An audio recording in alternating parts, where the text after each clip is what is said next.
Hello students, good morning everyone. तो आज chapter motion in a plane lecture number 20 for class 11 में हम discuss करेंगे कुछ न्यूमेरिकल प्रॉब्लम्स जो लास्ट टाइम मैंने आपके पास शेयर किए थे। तो बहुत कम बच्चों के न्यूमेरिकल्स मेरे पास सोल्व करने के बाद ये आए हैं और उनमें उन्होंने भी सारे नहीं कर रखे, बहुत से न्यूमेरिकल छोड़ दिए हैं। जो न्यूमेरिकल मैंने आपके पास शेयर किए थे that are the maximum type of projectile motion. Projectile motion के मैक्सिमम जो टाइप हो सकते थे वो सारे न्यूमेरिकल कौन से, मेनली मैंने एंगुलर प्रोजेक्टाइल के किए हैं क्योंकि हॉरिजॉन्टल के होते हैं वो बहुत इजी होते हैं, कुछ ज़्यादा इजी होते हैं। तो कुछ अच्छे कॉन्सेप्ट जिनमें यूज़ होते हैं वो है आपके एंगुलर प्रोजेक्टाइल के। तो देखिए, जब भी कोई न्यूमेरिकल प्रॉब्लम आप करते हो तो उसमें फॉर्मूला यूज़ ज़रूर लिखें। हम क्या क्या फॉर्मूला यूज़ करेंगे, ऐसा नहीं है, मैं ये नहीं कह रहा कि ये न्यूमेरिकल बहुत इजी थे, सभी को आ जाने थे, मैं ऐसा नहीं कह रहा। लेकिन हाँ, ये ज़रूरी है कि अगर फेस टू फेस क्लास होती तो 100% सभी को आ जाने थे अब तक। क्यों? क्योंकि वो तरीके से होता है। तरीका क्या होता है, सबसे पहले हम करवाते हैं आपका प्रोजेक्टाइल मोशन, उसके बाद इसके मेन रिजल्ट्स को एक साइड में लिख देते हैं। मेन रिजल्ट्स को लिखने के बाद आपको 5 मिनट का टाइम दिया जाता है कि जो मेन रिजल्ट्स हैं इनको एक बार दोबारा से आप अपने नोटबुक में लिख लें। उसके बाद 1 बाय 1 5 या 7 स्टूडेंट्स या बोर्ड पे लिखवा के देखते कि आप हॉरिजॉन्टल रेंज का लिख दो, आप मैक्सिमम हाइट का लिख दो, आप टाइम ऑफ फ्लाइट का लिख दो। ऐसे करके उसमें क्या होता है, जब एक एक बच्चे को बुलाते हैं तो उस टाइम पे सारे बच्चे पीछे, कोई छुप के, कोई कैसे सारे याद करते रहते हैं। पता हमें भी रहता है कि सभी देख रहे हैं नीचे बैठ के, लेकिन उससे फ़ायदा ये हो जाता है कि चाहे वो देखता रहे लेकिन हम उसको इग्नोर इसलिए करते हैं, इग्नोर करना पड़ता है ताकि अगर अब तक याद नहीं हुआ कम से कम अब तो याद हो जाएगा कि 2-3 बार अब और पढ़ लिया तो अब तो याद हो जाएगा। और ऐसे करके सभी को ये फॉर्मूलाज याद हो जाते हैं। और अगर आपको ये फॉर्मूला याद हो गए, याद हो गए तो फिर न्यूमेरिकल प्रॉब्लम्स में कुछ है ही नहीं। तो सबसे पहले इस जो ये लेक्चर है ये मान लीजिए आपका इस चैप्टर का लास्ट लेक्चर है, क्योंकि आप देख रहे होगे कि बहुत दिन हो गए चैप्टर को। आज इसको फिनिश कर देंगे, आज लास्ट वीडियो है इस चैप्टर का। नेक्स्ट जो है वो हम motion and laws of motion पढ़ेंगे, जो आपके पहले ही पढ़े हुए 9th क्लास में। तो देखिए, सबसे पहले फॉर्मूला एक बार आप नोट कर लीजिए, सभी कोशिश करें एक बार वीडियो को यहीं पे पॉज करके बोर्ड पे जितने भी फॉर्मूलाज लिखे हुए हैं इनको नोट करो, उसके बाद एक बार याद करो और फिर अपनी नोटबुक का पेज चेंज करके और एक बार सारे फॉर्मूलाज लिख लीजिए। सारे के सारे तो एक साथ आपको याद होंगे नहीं, एक आध में थोड़ी बहुत गलती होगी, दोबारा से फिर लिख लीजिए। ऐसा आपने अगर कर लिया है तो अब हम न्यूमेरिकल प्रॉब्लम्स को डिस्कस करते हैं। मैं एक बार देख लेता हूँ। h = u² sin square theta by 2g। जो हाइट होती है ना, हाइट होती है वो बहुत ज़बरदस्त होती है, सभी का स्क्वेयर और नीचे भी 2 होता है, ऐसे याद रखिए, सभी का स्क्वेयर और नीचे भी g होता है, नीचे भी ट्वाइस ऑफ g होता है। तो क्या करोगे, मैक्सिमम हाइट में u² sin square theta by 2g। उसके बाद आता है टाइम ऑफ फ्लाइट, और यहाँ पे मैंने लिखा है TH मतलब time taken to attain maximum height जब y = 0 जहाँ पे होता था, Vy = 0 जहाँ पे होता था, वहाँ पे मैक्सिमम हाइट होती थी ना, तो वहाँ तक पहुँचने के लिए कितना टाइम लगेगा, that is half of time of flight. यानी in case of angular projectile आपने अगर बुक में पढ़ा होगा, ज़रूर देखा होगा, time of ascent = time of descent. जितनी देर में ऊपर गया इतनी देर में नीचे आएगा, चाहे आप किसी भी वेलोसिटी से किसी ऑब्जेक्ट को किसी भी एंगल से थ्रो करो, जितने में वो मैक्सिमम हाइट अटेन करेगा उतने में ही वो उस लेवल पे वापस पहुंच जाएगा, ठीक है। और जितनी वेलोसिटी से आप उसको थ्रो करोगे उतनी ही वेलोसिटी से गिरेगा, ये भी फिक्स होता है। तो देखिए यहाँ पे आप टाइम ऑफ फ्लाइट की अगर मैं बात करूँ तो वो आता है 2u sin theta by g, 2u sin theta by g. तो यहाँ पे जो आपका time taken to attain maximum height वो क्या हो जाएगा, u sin theta by g, इसका हाफ, यानी इसको 2 से डिवाइड करोगे तो क्या बचेगा ये। उसके बाद आता है maximum horizontal range.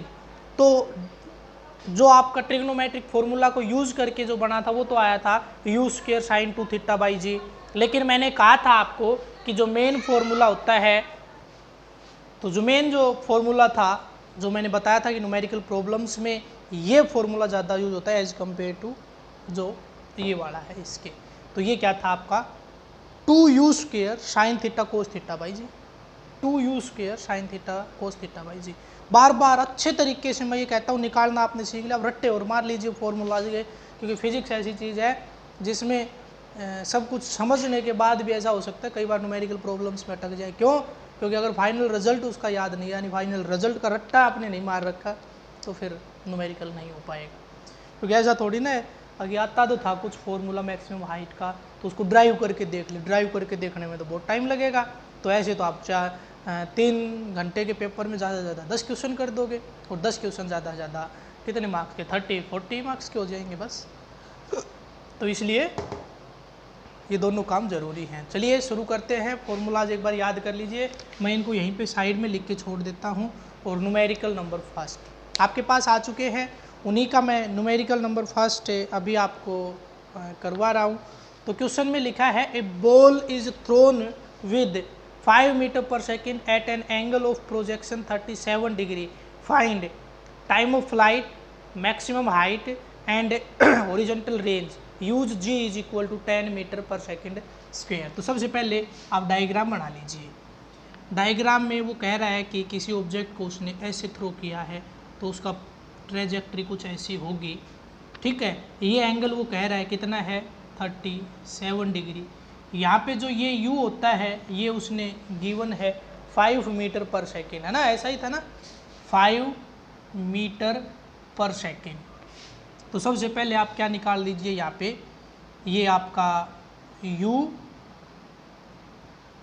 Cos theta और ये आपका u साइन थीटा, है ना। ये क्या होता था v0y और ये होता था v0 x। तो ये कितना आएगा इज इक्वल टू u की वैल्यू कितनी है 5 इंटू कोस 37 और इधर है साइन 37। तो आप भूल के होगे, ट्रिपलेट बना लीजिए ऐसे, ये होती ट्रिपलेट 3, 4, 5। तो ये एंगल जो होता है 5 और 3 से 53 बनता है। तो इसका तो यूज़ मेरे को करना नहीं है, तो ये एक ये पता होता है मेरे को 37, तो 37 वाली ट्रायंगल मेरे को बनानी है। तो इसमें को आप पहले साइन थीटा निकालिए। साइन थीटा क्या होता है परपेंडिकुलर अपॉन हाइपोटेन्यूज। तो परपेंडिकुलर कितना है 3/5। तो यहाँ पे ये हो गया है 5 इंटू 3/5, 5 से 5 cancel is equal to 3 metre per second. ऐसे ही अब मेरे को निकालना है कोस, तो ये क्या होगा आपका 4/5 बेस अपॉन हाइपोटेन्यूज। तो इंटू में क्या कर दूंगा 4/5, 5 से 5 कैंसिल, ये आ गया है 4 मीटर पर सेकेंड। अब आप वो कुछ भी निकलवाए, और एक ये कह रहा है जी की वैल्यू इसने गिवन दे दी भाई, एक वैल्यू ये आ गई, एक ये आ गई, जी इसने दे ही दिया 10 मीटर पर सेकेंड स्क्वायर। अब बची क्या गया बताइए, अगर फॉर्मूला पता है तो डायरेक्ट वैल्यू निकाल दीजिए। तो सबसे पहले ये कह रहा है टाइम ऑफ फ्लाइट निकालिए। तो टाइम ऑफ फ्लाइट का ये रहा फॉर्मूला, यहाँ पे वैल्यू रख देता हूँ मैं direct, T F is equal to 2 into u sine theta, u sine theta, u sine theta, u sine theta is 3 upon में जी अपॉन में 10। हो गया काम, निकाल भाई, सॉल्यूशन अपने आप कर लेना जो भी रिजल्ट आए। उसके बाद क्या निकालना था horizontal range, sorry maximum height. Maximum height का फॉर्मूला लगा दीजिए, ये रहा, तो you square sine square theta, you square sine square theta. क्या मैं इसको ऐसा लिख सकता हूँ इस कंप्लीट का होल स्क्वेयर, कंप्लीट का हो, तो यू साइन थीटा की वैल्यू कितनी है, यू साइन थीटा की वैल्यू 3, तो 3 का स्क्वेयर अपॉन में 2 इंटू 10। नो सोल्व करके लिख दीजिए, ठीक है, सभी मीटर में आएंगे ये। उसके बाद आता है आपका ये भी मीटर में, ये भी मीटर में। उसके बाद क्या निकालना था आपका हॉरिजॉन्टल रेंज, ये भी मीटर में आएगा। आर इज इक्वल टू, तो आर का फॉर्मूला क्या होता है, अब देखिए यहाँ पे क्या लगाओगे फॉर्मूला, ये लगाओगे या ये लगाओगे, शायद ये लगाना बहुत ईजी है। इसको किस फॉर्म में लिख सकता हूँ मैं, आर इज इक्वल टू, अलग अलग कर दीजिए, यू साइन थीटा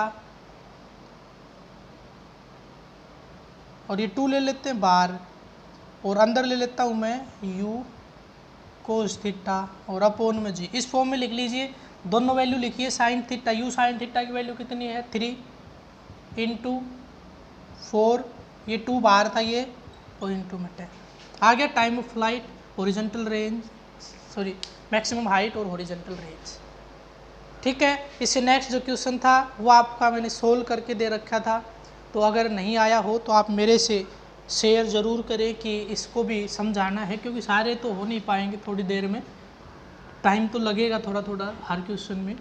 तो सोल्व कर रखा है, अगर फिर भी ना आए तो आप मेरे से डिस्कस ज़रूर करना। नेक्स्ट जो क्वेश्चन है, ball is thrown with 50 metre per second at an angle of projection of 37 degree, find velocity vector and speed of projectile after 2 second of projection.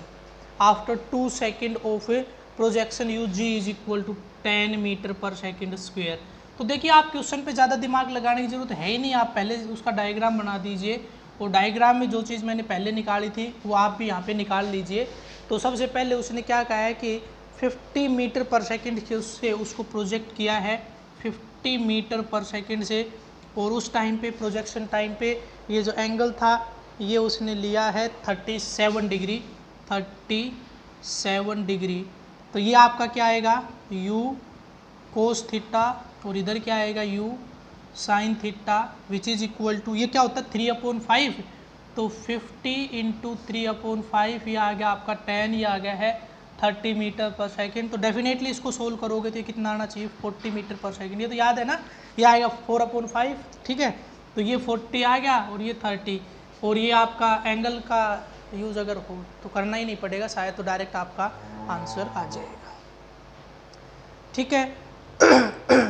अब देखिए यहाँ पे एक कॉन्सेप्ट आपको यूज करना पड़ेगा जो बहुत अच्छा है, कि मान लेते हैं जिस टाइम पे, यानी उसने कहा है position of object after 2 second, तो वो कंसिडर करनी पड़ेगी कि इसका ये पाथ है और इस पाथ के ऊपर ये पॉइंट P है, that is the position after 2 second. Projection के 2 सेकेंड के बाद उसकी पोजीशन P के ऊपर है।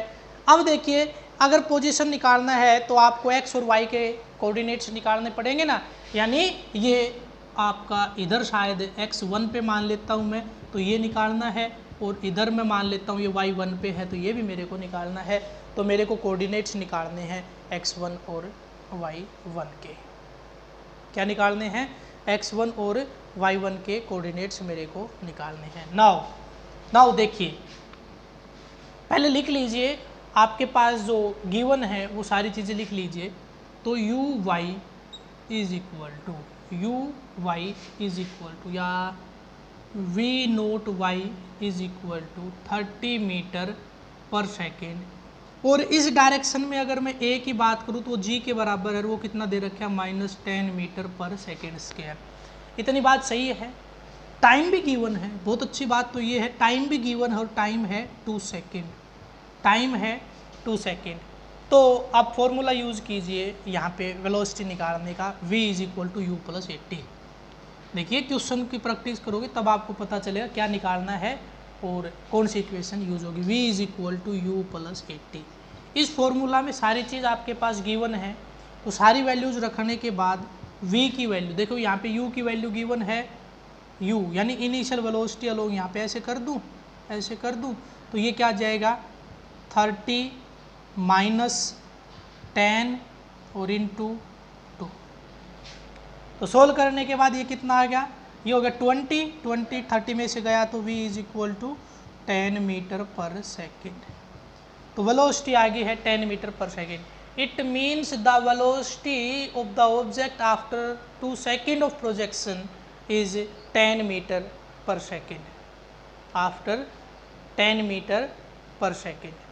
अब देखिए x और y के कोऑर्डिनेट्स निकालने के लिए थोड़ा सा कॉन्सेप्ट यूज हो रहा है, वो रिवर स्विमर वाली प्रॉब्लम्स का। मैंने बताया था इधर कितना जाएगा, जितनी वेलोसिटी इस डायरेक्शन में होगी इतना जाएगा, इधर कितना जाएगा, जितनी वेलोसिटी इस डायरेक्शन में होगी उतना जाएगा, है ना। तो इधर कितना जाएगा, x एक्सिस यानी x1 की वैल्यू निकालनी पड़ जाए, तो ये है डिस्प्लेसमेंट। और मैंने बताया था इस डायरेक्शन की वेलोसिटी फिक्स होती है, तो इसमें जो आपका vx है वो आपका 40 मीटर पर सेकेंड ही रहेगा, टाइम आपका 2 सेकेंड ही रहेगा। तो आप देख रहे हो x1 की वैल्यू तो आ गई, we know that v is equal to displacement upon में टाइम, यानी x1 अपॉन में t, तो यहाँ से x1 is equal to v into में t, ठीक है। तो एक कोऑर्डिनेट आ गया, एक कोऑर्डिनेट आ गया आपका, जो भी आपका आएगा 2 सेकंड के बाद आप देख लीजिए। ऐसे ही आपका y के अलोंग अगर मैं बात करूं तो y के अलोंग आपका, तो इसको मैं क्या लिख सकता हूं, अगर कोऑर्डिनेट्स आप लिखोगे तो x1 की वैल्यू कितनी आई है, कहाँ गया, अच्छा निकाला नहीं है क्या, x1 की वैल्यू v इंटू में t, तो v इंटू में t यानी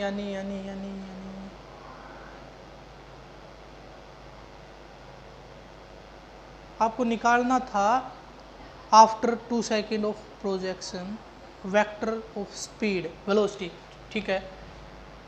अगर मेरे को निकालना पड़ जाए x1 तो ये मेरे पास वैल्यू आ गई। अब देखिए, अब बात ऐसी है, अगर मेरे को कोऑर्डिनेट ये निकालना पड़ जाए कि y में ये इधर कितना दूर है ना, इधर तो निकाल दिया, अब ऊपर कितना गया है, ऊपर कितना गया है, ऊपर कितना गया है, तो ये निकालने के लिए थोड़ा सा कॉन्सेप्ट बदल जाएगा, a का यूज़ करके, और आपको क्या निकालना पड़ेगा, कोऑर्डिनेट निकालना पड़ेगा, यानी एक्सेलरेशन और डिस्प्लेसमेंट की कोई इक्वेशन आपको यहाँ पे लगानी पड़ेगी जिसमें एक्सेलरेशन और डिस्प्लेसमेंट दोनों यूज हो जाएंगे। तो ऐसी कोई इक्वेशन है क्या, भाई v is equal to u plus a t तो लग नहीं सकती क्योंकि इसमें डिस्प्लेसमेंट नहीं है।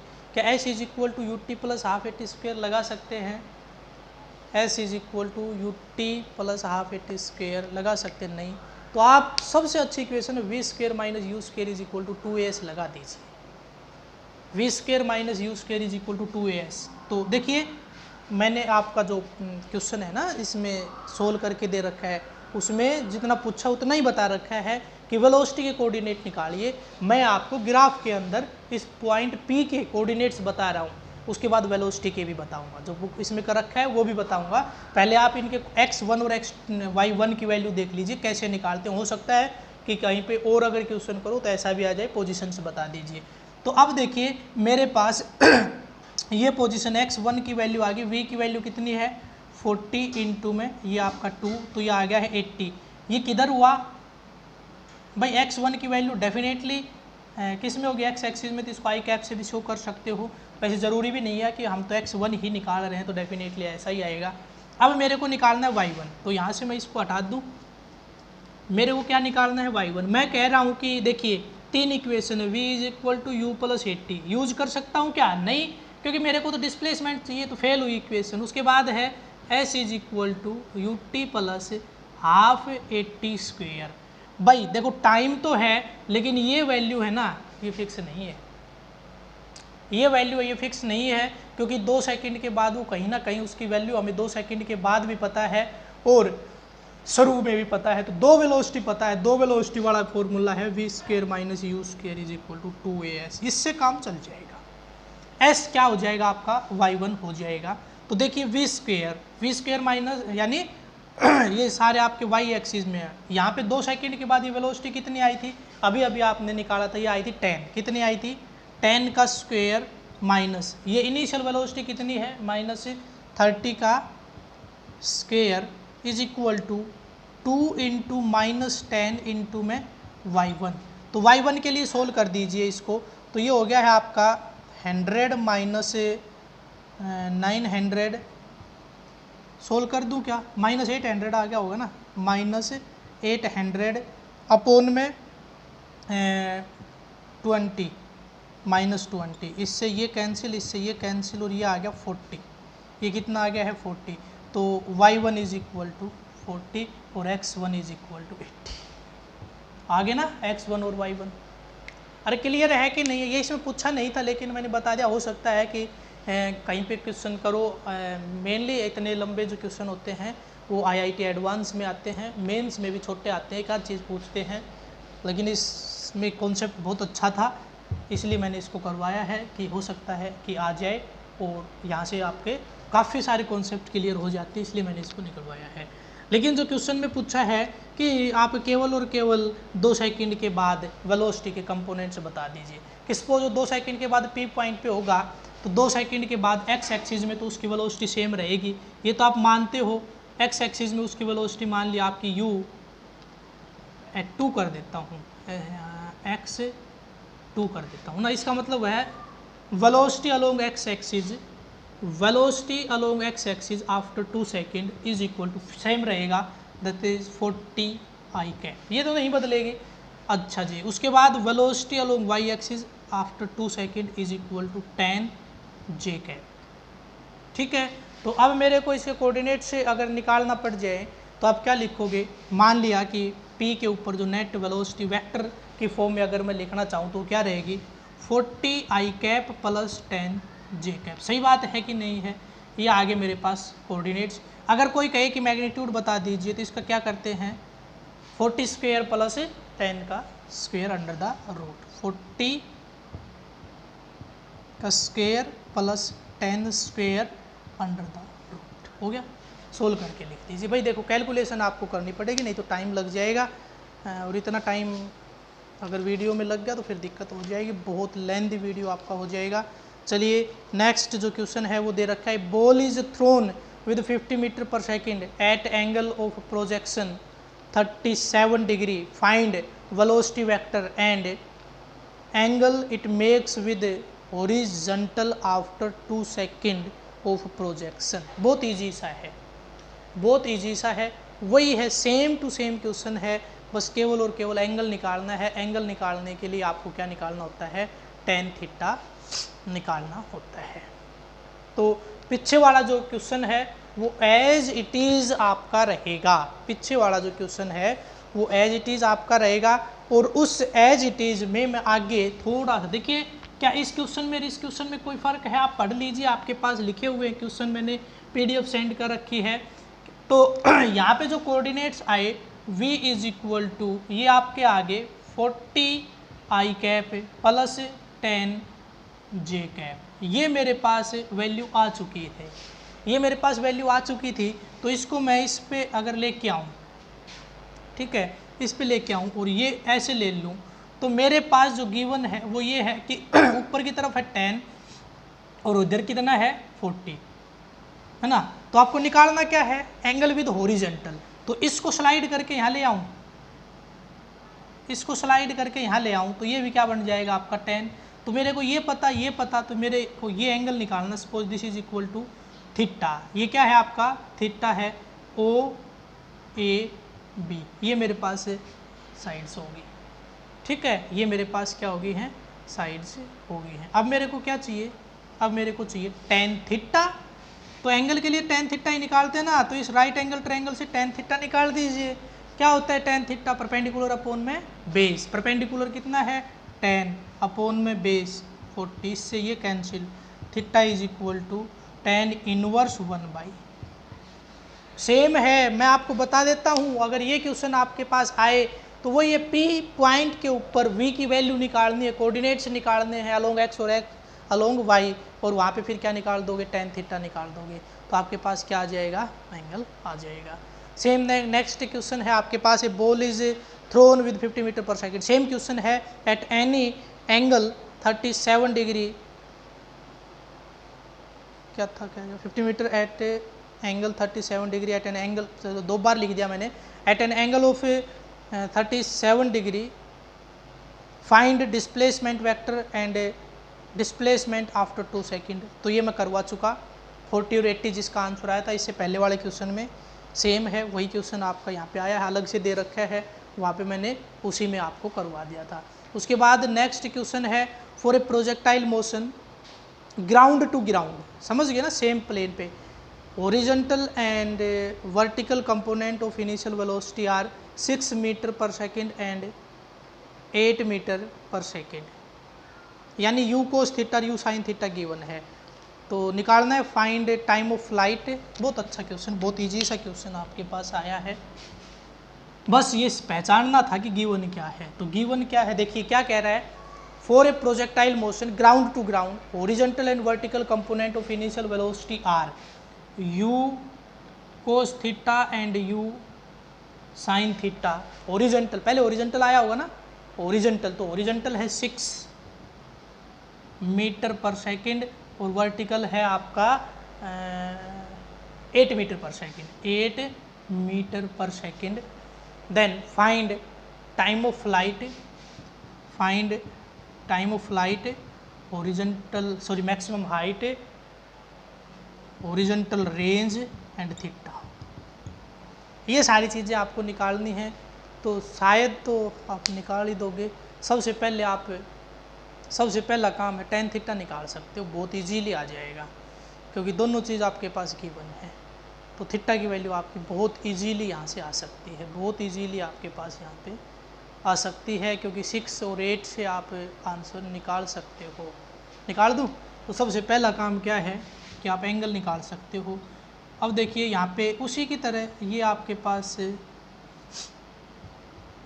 ऐसे किया और इसको यहाँ ले आए, ये यहाँ, ये कितना है u कोस थीटा, तो ये है 6 और ये है 8 है, और ये हो गया मान लिया एंगल है थीटा। तो tan theta is equal to base perpendicular upon base, तो 8 अपॉन में 3, 8 अपॉन में 6, 8 अपॉन में 6, 8 अपॉन में 6, तो ये आ गया है आपका 4 अपॉन 3।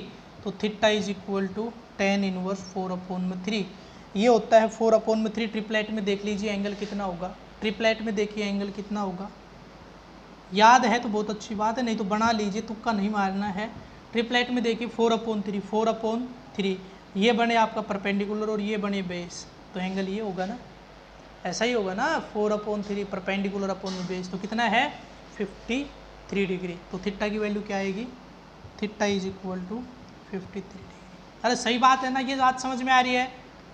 4 अपॉन 3, 4 क्या होना चाहिए परपेंडिकुलर, 3 क्या होना चाहिए बेस, वो तो कब होगा जब ये एंगल पता होगा। तो ये एंगल तो पता है हमें कितना होता है 53 डिग्री। चलिए थीटा का काम खत्म, थीटा निकाल दिया, कितना आ गया 53 डिग्री। उसके बाद निकालना है, उसके बाद तो कुछ भी निकाल दो। तो सबसे पहले टाइम ऑफ फ्लाइट का फॉर्मूला ये रहा 2u साइन थीटा बाई जी, 2 क्या निकाल रहा हूँ मैं, t निकाल रहा हूँ, 2u sine theta, u sine theta ये रहा, u साइन थीटा ये रहा 8 अपॉन में 10 हो जाएगा। उसके बाद मैं नहीं करवा रहा, बाकी सारे बहुत इजी हैं, वैल्यू आपको सारी गिवन है, यहाँ पे लिख लेना है। वही जो आपका ये वाला फॉर्मूला है ना, ये अलग अलग करके जैसे मैंने पहले क्वेश्चन में यूज़ किया था ऐसे यूज़ करना है और उसके अंदर वैल्यू पुट कर दोगे। ठीक है, तो यही आपकी न्यूमेरिकल प्रॉब्लम्स थी। इससे आगे जो न्यूमेरिकल प्रॉब्लम्स है सेम एंगल ऑफ प्रोजेक्शन, वो आपका इतना ज़्यादा इम्पोर्टेंट है नहीं, ज़रूरी भी नहीं है।